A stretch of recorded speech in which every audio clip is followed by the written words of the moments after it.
Hello दोस्तों, नमस्ते नमस्कार। मैं स्वागत करता हूं अपने यूट्यूब चैनल में। आज हम क्लास 10th के भौतिक विज्ञान का ऑब्जेक्टिव प्रश्न करेंगे जो बोर्ड एग्ज़ाम में आने की संभावना है। तो चलिए क्वेश्चन नंबर 1 से शुरू करते हैं, जो कि चैप्टर 1 का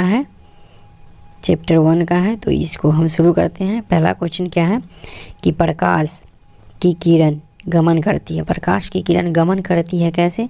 जो सीधी रेखा में गमन करती है। प्रकाश की किरण गमन करती है सीधी रेखा में। चलिए अगले क्वेश्चन की ओर चलते हैं। अगला क्वेश्चन क्या है? प्रकाश क्या है? अगला क्वेश्चन ये रहा। क्या है ये?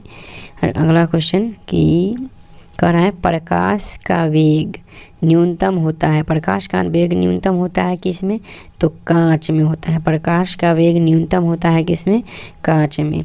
चलिए अगले क्वेश्चन की ओर हम बढ़ते हैं। अगला क्वेश्चन क्या कह रहा है? अगला क्वेश्चन कह रहा है कि मोटर गाड़ी के चालक के सामने लगा रहता है। मोटर गाड़ी के चालक के सामने लगा रहता है। क्या लगा रहता है? कौन सा दर्पण लगा रहता है? तो इसके लिए हम कहेंगे कौन सा दर्पण लगा रहता है? तो उत्तल दर्पण लगा रहता है।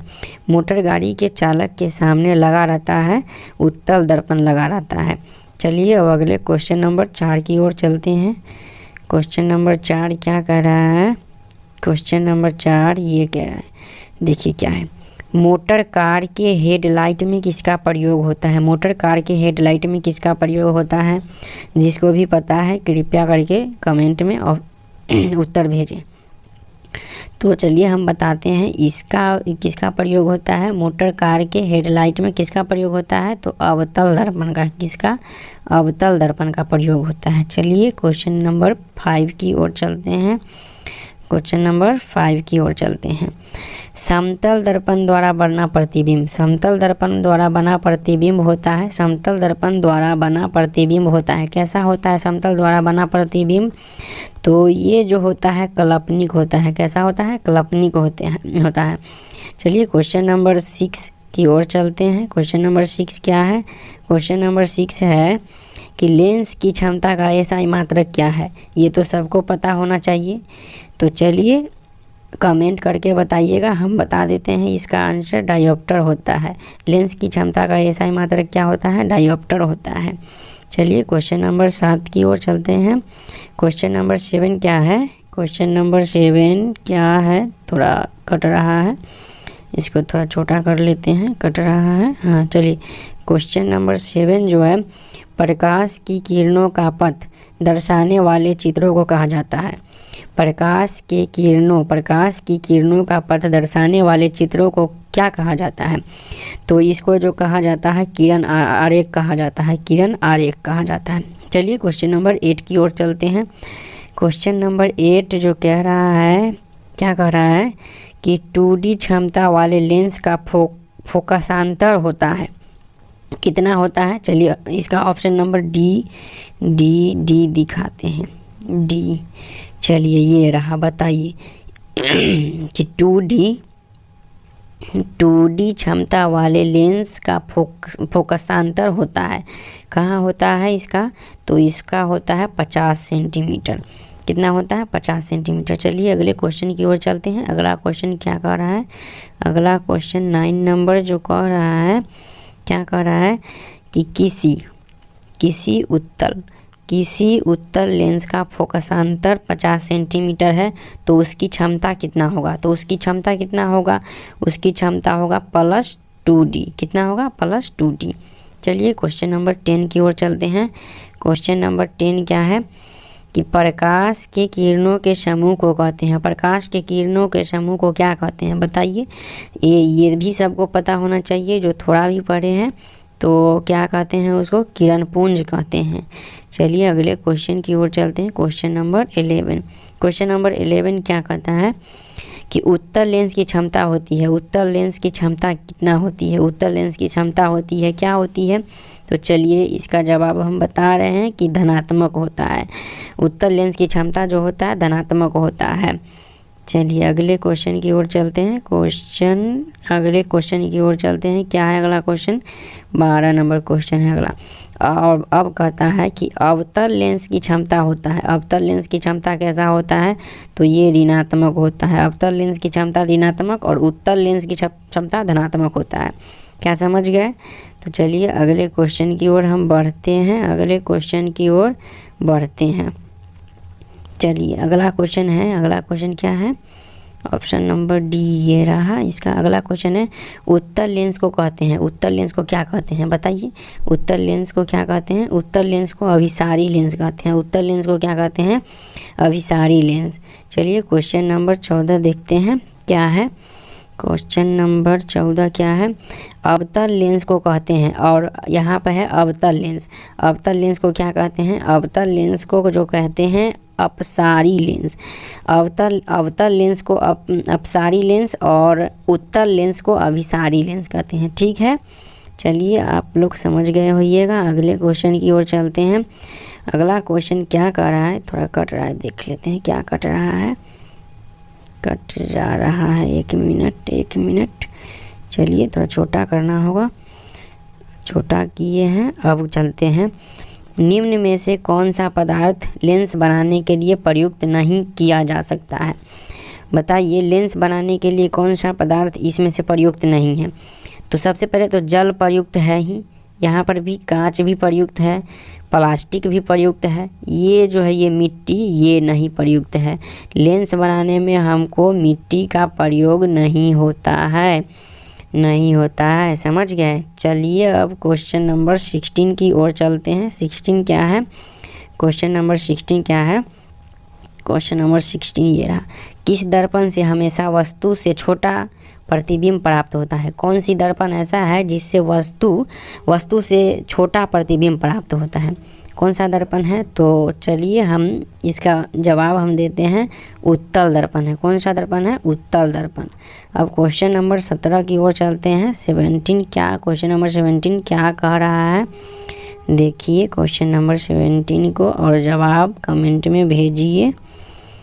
चलिए क्वेश्चन नंबर 17, किस दर्पण से वस्तु का बड़ा प्रतिबिंब बनता है? किस दर्पण से वस्तु का बड़ा प्रतिबिंब बनता है? कौन सी दर्पण से बनता है? तो इसका आंसर हो जाएगा अवतल दर्पण से। किससे? अवतल दर्पण से। चलिए अगले क्वेश्चन की ओर चलते हैं। Question number 18। क्वेश्चन नंबर 18 क्या कह रहा है कि प्रकाश के परावर्तन के कितने नियम है? प्रकाश के परावर्तन के कितने नियम है इसका बताइए। इसका कितने नियम है प्रकाश के परावर्तन के? तो प्रकाश के परावर्तन के कितने नियम है? 2 नियम है। ये सारे क्वेश्चन VVI है। किसके लिए VVI है? क्लास 10th के लिए जो इस बार एग्ज़ाम देंगे 2022 में। चलिए तो अगले क्वेश्चन की ओर चलते हैं। इसका आंसर जो हो गया, क्या हो गया? प्रकाश के परावर्तन के कितने नियम है? तो 2। चलिए अगले क्वेश्चन की ओर चलते हैं। अगला क्वेश्चन क्या कर रहा है? देखिए, जब प्रकाश की किरण हवा से कांच में प्रवेश करती है, जब प्रकाश की किरण क्या कह रहा है कि जब प्रकाश की किरण हवा से कांच में प्रवेश करती है तो मुड़ जाती है। किधर मुड़ जाती है? अभिलंब से दूर या अभिलंब के निकट या अभिलंब के समानांतर, या इनमें से कोई नहीं। कौन होगा? तो इसका आंसर जो हो जाएगा अभिलंब के निकट। ये जो मुड़ती है अभिलंब के निकट मुड़ जाती है। चलिए अगले क्वेश्चन क्वेश्चन नंबर 20 की ओर चलते हैं। क्वेश्चन नंबर 20 क्या कह रहा है कि फोटोग्राफी कैमरा का अभिदृश्यक होता है। फोटोग्राफी कैमरा का अभिदृश्यक होता है, यानी कि फोटोग्राफी करने वाला कैमरा में कौन सा लेंस लगा होता है उसके बारे में बताना है। तो इसका आंसर है अवतल लेंस लगा रहता है। कौन सा? अवतल लेंस लगा रहता है। अवतल लेंस। क्या समझ गए आप लोग? चलिए अगले क्वेश्चन की ओर 21। Question number 21। सॉरी इसको फिर से देख लेते हैं। क्या कह रहा है इसका कि फोटोग्राफी कैमरा का अभिदृश्य होता है, तो इसका आंसर जो होगा उत्तल लेंस होगा। सॉरी, इसके लिए माफ़ी चाहूँगा, सॉरी, उत्तल लेंस होता है। चलिए अगले क्वेश्चन की ओर चलते हैं। अगले क्वेश्चन की ओर चलते हैं। अगला क्वेश्चन क्या है? अगला क्वेश्चन है साइड मिरर के रूप में प्रयुक्त होता है। साइड मिरर के रूप में प्रयुक्त होता है, क्या प्रयुक्त होता है साइड मिरर के रूप में? तो साइड मिरर के रूप में प्रयुक्त जो होता है उत्तल दर्पण प्रयुक्त होता है। कौन सा दर्पण? उत्तल दर्पण। कौन सा दर्पण? उत्तल दर्पण। चलिए अगले क्वेश्चन की ओर चलते हैं।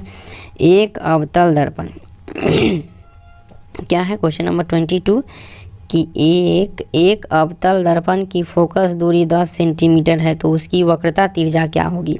एक अवतल दर्पण की फोकस दूरी 10 सेंटीमीटर है, तो उसकी वक्रता तिर्य्या क्या होगी? चलिए इसका आंसर हो जाएगा 20 सेंटीमीटर। तो 20 सेंटीमीटर होगा। कितना होगा? 20 सेंटीमीटर। चलिए अगले क्वेश्चन की ओर चलते हैं। अगला क्वेश्चन क्या है? अगला क्वेश्चन कह रहा है हमको, क्या कह रहा है कि निर्गत किरण एवं अभिलंब के बीच के कोण को कहते हैं। निर्गत किरण एवं अभिलंब के बीच के कोण को कहते हैं, क्या कहते हैं? क्या कहते हैं? तो उसको कहते हैं निर्गत कोण। क्या कोण? कौन कोण? निर्गत कोण। समझ गए? चलिए अगले क्वेश्चन की ओर चलते हैं। अगला क्वेश्चन क्या है? अगला क्वेश्चन है ये रहा अगला क्वेश्चन। थोड़ा इसको देखते हैं, छोटा बड़ा हो रहा है। अगले क्वेश्चन छोटा बड़ा हो गया था। चलिए अगला क्वेश्चन क्या है? सरल सूक्ष्मदर्शी। सरल सूक्ष्मदर्शी में किसका उपयोग होता है? सरल सूक्ष्मदर्शी में किसका उपयोग होता है? तो अब उत्तल लेंस का उपयोग होता है। किसका? उत्तल लेंस का उपयोग होता है। सरल सूक्ष्मदर्शी में किसका उपयोग होता है? उत्तल लेंस के। ये सारे प्रश्न बोर्ड के एग्ज़ाम के लिए VVI है, कृपया आप लोग ध्यानपूर्वक देखें और याद कर ही लें।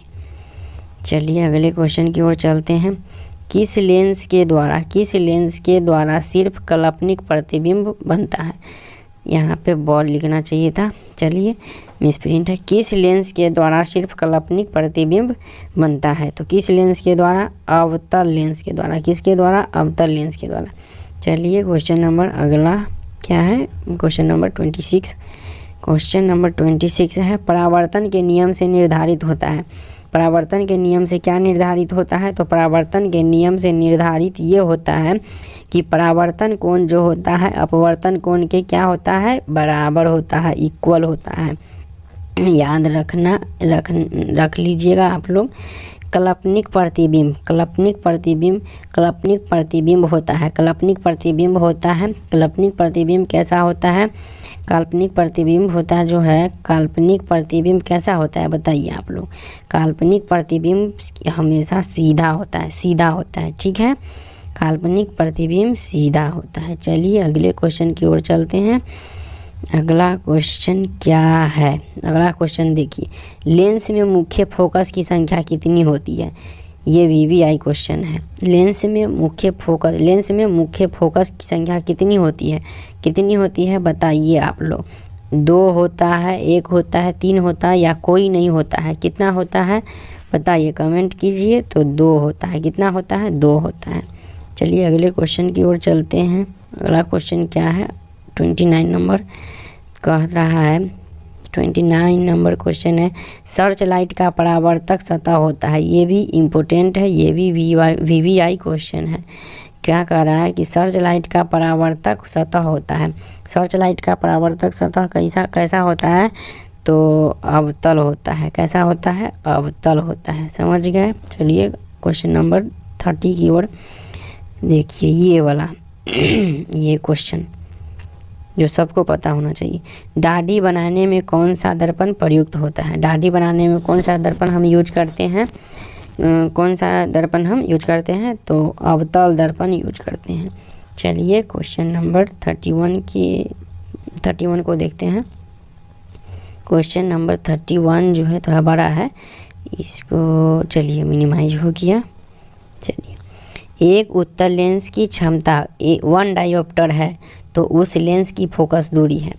एक उत्तल लेंस की क्षमता 1 डायोप्टर है तो उस लेंस की फोकस दूरी है, कितनी फोकस दूरी होगी उस लेंस की, तो उस लेंस की फोकस दूरी होगी +100 सेंटीमीटर। चलिए अगले क्वेश्चन की ओर चलते हैं अपने लोग। अगला क्वेश्चन क्या कह रहा है, अगला क्वेश्चन जो कह रहा है देखिए ये रहा आपके स्क्रीन पे। किसी गोलीय दर्पण तथा किसी पतले गोलीय लेंस दोनों की फोकस दूरियां -15 सेंटीमीटर है, -15 सेंटीमीटर है। दर्पण तथा लेंस संभवतः है, क्या है वो, क्या है, दोनों अवतल है, दोनों उत्तल है। दर्पण अवतल तथा लेंस अवतल, दर्पण उत्तल तथा लेंस अवतल, क्या है बताइए। तो इसका आंसर हम देंगे दोनों अवतल है, और दोनों क्या है, अवतल है। चलिए अगले क्वेश्चन की ओर चलते हैं। अगला क्वेश्चन क्या है, अगला क्वेश्चन ये रहा। अगला क्वेश्चन अब आपके स्क्रीन पे ये रहा 33 नंबर क्वेश्चन। प्रकाश के अपवर्तन के कितने नियम हैं बताइए। प्रकाश के अपवर्तन के कितने नियम हैं, ये तो सभी को पता होना चाहिए। प्रकाश के अपवर्तन के कितने नियम हैं, तो प्रकाश के अपवर्तन के 2 नियम हैं। चलिए अगले क्वेश्चन की ओर। अगला क्वेश्चन क्या है, अगला क्वेश्चन थोड़ा इसको और डी, ऑप्शन डी देख लेते हैं। ऑप्शन डी, चलिए ठीक। किसी माध्यम के अपवर्तनांक का मान होता है, किसी माध्यम के अपवर्तनांक का मान होता है, कितना मान होता है, तो sin I बटे sin R होता है, sin I बटे sin R। Option number A सही है आपका राइट आंसर। चलिए क्वेश्चन नंबर 35। क्वेश्चन नंबर 35 क्या कह रहा है, क्वेश्चन नंबर 35। एक उत्तल लेंस होता है, एक उत्तल लेंस होता है, एक उत्तल लेंस होता है किनारों की अपेक्षा बीच में मोटा, किनारों की अपेक्षा बीच में मोटा, ये एक उत्तल लेंस होता है। चलिए अगले क्वेश्चन की ओर चलते हैं। अगला क्वेश्चन क्या है, अगला क्वेश्चन जो है ये रहा आपके स्क्रीन पर।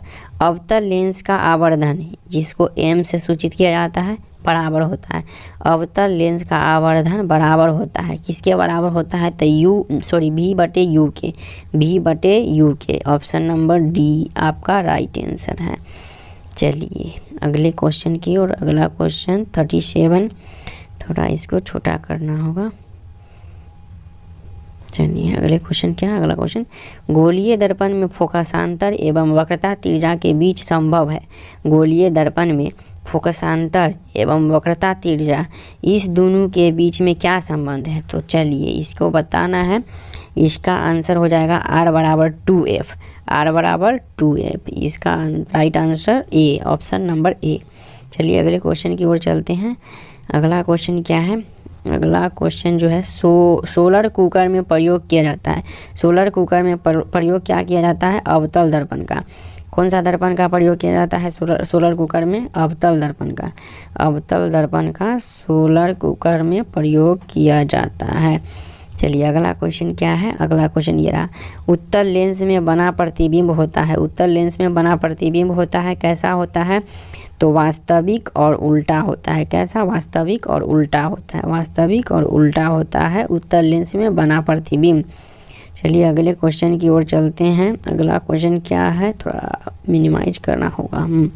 चलिए ये रहा आपका अगला क्वेश्चन 40 नंबर क्वेश्चन। उत्तल लेंस में जब बिंब f और 2f के बीच रखा जाता है तब बना प्रतिबिंब होता है, कैसा बना प्रतिबिंब होगा, बड़ा और वास्तविक होगा, बड़ा और वास्तविक होगा। Option number A. चलिए अगले क्वेश्चन की ओर बढ़ते हैं। अगला क्वेश्चन क्या है, 41 नंबर है क्वेश्चन। दो वक्रीय पृष्ठों से घिरे ठोस माध्यम को कहते हैं, क्या कहते हैं, क्या कहते हैं, दो वक्रीय पृष्ठों से घिरे ठोस माध्यम को कहते हैं गोलीय लेंस। क्या, कौन सा लेंस कहते हैं, गोलीय लेंस, गोलीय लेंस कहते हैं। ठीक है, चलिए अगले क्वेश्चन की ओर हम चलते हैं। अगला क्वेश्चन क्या है, अगला क्वेश्चन ये रहा आपके स्क्रीन पे कि वह गोलीय दर्पण जो बाहर की तरफ वक्रित हो कहलाता है, क्या कहलाता है, क्या कहलाता है, उत्तल दर्पण कहलाता है। क्या कहलाता है, उत्तल दर्पण। चलिए अगले क्वेश्चन की ओर चलते हैं। अगला क्वेश्चन क्या है, अगला क्वेश्चन ये रहा आपकी स्क्रीन पे कि गोलीय दर्पण के परावर्तक पृष्ठ के केंद्र को दर्पण का कहा जाता है? क्या कहा जाता है? दर्पण क्या कहता है? गोलीय दर्पण के परावर्तक पृष्ठ के केंद्र को दर्पण का क्या कहा जाता है? कहने का मतलब ये है। तो क्या कहा जाता है? उसको ध्रुव कहते हैं, ध्रुव। ठीक है, चलिए अगले क्वेश्चन की ओर। अगला क्वेश्चन 44 नंबर क्या कहता है? किसी लेंस द्वारा उत्पन्न आवर्धन का एसआई मात्रक होता है। किसी लेंस द्वारा उत्पन्न आवर्धन का एसआई मात्रक क्या होता है? तो ये जो होता है इसका कोई मात्रक ही नहीं होता है, मात्रक विहीन होता है, इसका मात्रक नहीं होता है। तो चलिए अगले क्वेश्चन की ओर चलते हैं। 45 नंबर क्वेश्चन। 45 नंबर क्वेश्चन क्या है? लेंस के केंद्रीय बिंदु को कहते हैं, लेंस के केंद्रीय बिंदु को क्या कहते हैं? प्रकाशिक केंद्र। क्या कहते हैं? प्रकाशिक केंद्र कहते हैं। Question number 46। क्वेश्चन नंबर 46 थोड़ा इसको मिनिमाइज करना होगा। चलिए अब सेट हो गया। किसी शब्दकोश में पाए गए छोटे अक्षरों को पढ़ते समय आप निम्न में से कौन सा लेंस पसंद करेंगे? किसी शब्दकोश में पाए गए छोटे अक्षरों को पढ़ते समय आप निम्न में से कौन सा लेंस पसंद करेंगे? ये सब लेंस में से कौन सा लेंस आप पसंद करेंगे? ये क्वेश्चन VVI है बोर्ड के लिए, ये क्वेश्चन VVI है। तो इसका आंसर हो जाएगा 5 सेंटीमीटर फोकस दूरी वाले उत्तल लेंस। ठीक है, चलिए अगला क्वेश्चन की ओर चलते हैं। इनमें से कौन सा दर्पण सूत्र है? दर्पण सूत्र तो सभी व्यक्ति को याद होना चाहिए। तो इनमें से बताइए कि कौन सा है दर्पण सूत्र। चलिए दर्पण सूत्र आपका ये रहा question option A, 1/v + 1/u = 1/f होता है, यही दर्पण सूत्र होता है। दर्पण सूत्र क्या होता है? दर्पण सूत्र 1/v + 1/u = 1/f होता है। चलिए अगले क्वेश्चन की ओर चलते हैं। अगला क्वेश्चन क्या है? अगला क्वेश्चन है क्या? गोलीय दर्पण का वक्रता केंद्र को किस अक्ष से निरूपित किया जाता है? यहाँ पर गोलीय होना चाहिए, गोली लिख दिया है, क्या होना चाहिए? गोलीय होना चाहिए। चलिए यहाँ पे होना चाहिए गोलीय दर्पण का वक्रता केंद्र को किस अक्ष से निरूपित किया जाता है? तो किस अक्ष से निरूपित किया जाता है? सी से। चलिए अगले क्वेश्चन की ओर चलते हैं। यहाँ अगला क्वेश्चन क्या है? देखिए निर्वात में प्रकाश की चाल क्या है? ये तो सभी को पता होना चाहिए। यहाँ पे चाल होता, यहाँ पे क्या होता? चाल। मिस प्रिंट हो गया है, इसके लिए माफ़ी चाहूँगा।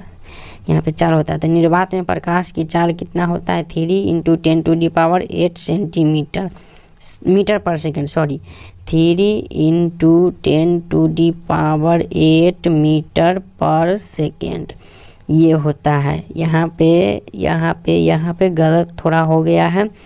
यहाँ पे गलत ये हो गया है कि यहाँ पे ये जो 8 जो है ना, ये कहाँ ऊपर होना चाहिए। 8 ये जो होना चाहिए इसके पावर में होना चाहिए 8। ठीक है, चलिए याद कर लीजिएगा कितना होता है? 3 × 10⁸ मीटर पर सेकेंड। चलिए अब अगले क्वेश्चन की ओर चलते हैं। कितना होता है प्रकाश? निर्वात में प्रकाश की चाल जो होता है 3 × 10⁸ मीटर पर सेकेंड, ध्यान रखना है। चलिए अगले क्वेश्चन की ओर चलते हैं। अगला क्वेश्चन क्या है? अगला क्वेश्चन 50 नंबर ये रहा। दंत विशेषज्ञ मरीजों के दांतों का बड़ा प्रतिबिंब देखने के लिए किस दर्पण का उपयोग करते हैं? ये क्वेश्चन भी VVI है, इसको नोट कर लीजिएगा। चलिए अगला क्या है? दंत विशेषज्ञ मरीजों के दांतों का बड़ा प्रतिबिंब देखने के लिए किस दर्पण का उपयोग करते हैं? तो कि कौन सी दर्पण का उपयोग करते हैं? डॉक्टर अवतल दर्पण का उपयोग करते हैं। चलिए क्वेश्चन नंबर 51 को देखते हैं। 51 नंबर क्वेश्चन क्या कह रहा है? 51 नंबर क्वेश्चन कह रहा है कि पतले लेंस की आवर्धन क्षमता होती है। पतले लेंस की आवर्धन क्षमता क्या होती है? कम होती है या अधिक? तो कम होती है। चलिए क्वेश्चन नंबर 52, क्वेश्चन नंबर 52 की बात करते हैं। क्वेश्चन नंबर 52 क्या है मोटे लेंस की आवर्धन क्षमता होती है, मोटे लेंस की आवर्धन क्षमता होती है अधिक होती है, मोटे लेंस की आवर्धन क्षमता क्या होती है, अधिक होती है। चलिए क्वेश्चन नंबर 53 की ओर चलते हैं। 53 क्वेश्चन क्या है, 53 नंबर क्वेश्चन क्या है, ये बड़ा क्वेश्चन है। चलिए फिर भी कोई नहीं। अवतल दर्पण के ध्रुव और मुख्य फोकस के बीच रखे बिंब का प्रतिबिंब की प्रकृति होती है। अवतल दर्पण के ध्रुव और मुख्य फोकस के बीच रखे बिंब का प्रतिबिंब की प्रकृति होती है। कैसी होती है, तो कैसी होती है, यहाँ पर इसका आंसर जो हो जाएगा आभासी एवं सीधी, आभासी एवं सीधी। चलिए अगला क्वेश्चन की ओर चलते हैं। अगला क्वेश्चन ये रहा आपके स्क्रीन पे। उत्तल लेंस का प्रकाशिक केंद्र और मुख्य फोकस के बीच रखे बिंब का प्रतिबिंब की प्रकृति होती है। 54 नंबर क्वेश्चन का जवाब दीजिए। इसका भी आंसर आभासी एवं सीधी होगा। इसका आंसर क्या होगा, आभासी एवं सीधी। चलिए अगला क्वेश्चन की ओर 55 नंबर क्वेश्चन क्या है। अवतल दर्पण के मुख्य फोकस पर रखे बिंब का प्रतिबिंब की स्थिति होती है। कैसी स्थिति होती है, अनंत।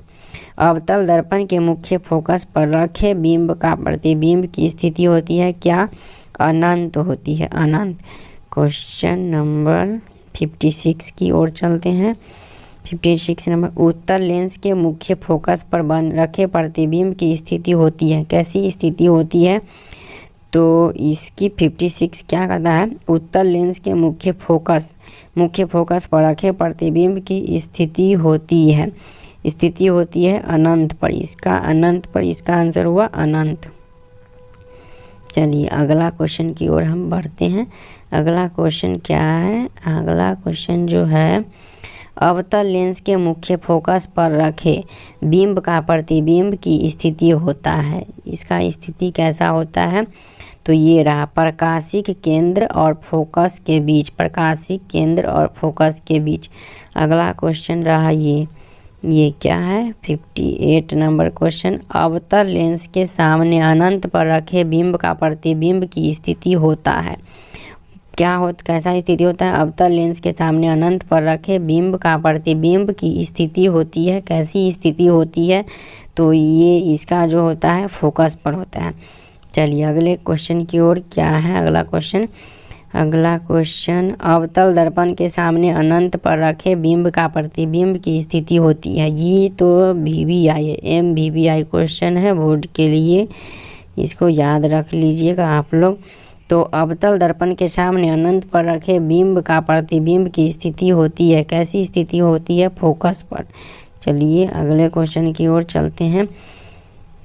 क्या है अगला क्वेश्चन, लेंस के प्रकाशिक केंद्र से गुजरने वाली प्रकाश किरणें अपवर्तन के पश्चात क्या होता है, तो अपवर्तन के पश्चात 7 रंगों में क्या होता है, विभक्त हो जाता है, बट जाता है, 7 रंगों में बट जाती है। चलिए क्वेश्चन नंबर 60 की ओर चलेंगे। क्वेश्चन नंबर 60 क्या कह रहा है कि मुख्य फोकस से गुजरने वाली प्रकाश किरण उत्तल लेंस से अपवर्तन के पश्चात, उत्तल लेंस होना चाहिए, यहाँ पे लेंस होना चाहिए, लेकिन क्या टाइपिंग स्प्लेंट है, यहाँ पे लेंस होना चाहिए। क्या है, मुख्य फोकस से गुजरने वाली प्रकाश किरण उत्तल लेंस से अपवर्तन के पश्चात क्या होता है, निर्गत किरण मुख्य अक्ष के समांतर जाती है, निर्गत किरण मुख्य अक्ष के समांतर जाती है। चलिए अगले क्वेश्चन की ओर। अगला क्वेश्चन क्या है, अगला क्वेश्चन ये रहा आपके स्क्रीन पे। क्या है, मुख्य अक्ष के समांतर आने वाली कोई प्रकाश किरण अवतल लेंस से अपवर्तन के पश्चात क्या होता है, निर्गत किरण मुख्य अक्ष से दूर जाती है, निर्गत किरण मुख्य अक्ष से दूर जाती है। तो चलिए आज कितना 62 क्वेश्चन था, जो किसको कितना सही हुआ वो कृपया करके कमेंट करके बताएं। चलिए दोस्तों, आज के लिए यहीं पे क्लास आपका समाप्त होता है। लाइक, शेयर और कमेंट करना ना भूलें। चलिए, लाइक, सब्सक्राइब और शेयर कर लें। Thank you.